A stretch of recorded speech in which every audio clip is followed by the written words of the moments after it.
楽しみにしてるチョンドラロード。そうですね、ファンも多い演目でございます。続いてはバザンガーでございます。小さなお子様ですね、毎年誘拐される事件が多発しておりますので、しっかりとお母さんお母さんを離れないようにお願いいたします。チョンドラの皆さん、準備よろしいですか？大丈夫ですか？ジェムさん。チョンドラの皆さん、準備よろしいですか？大丈夫ですね。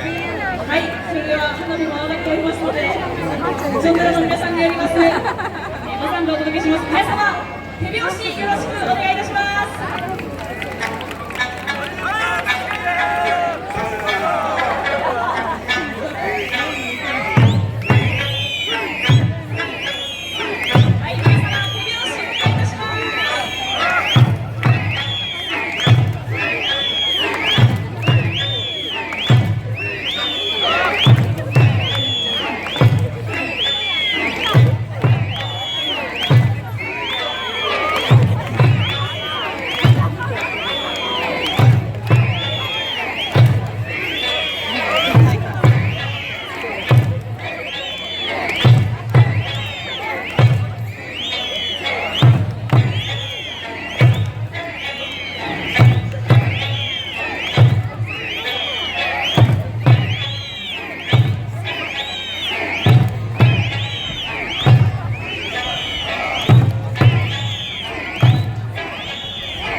い。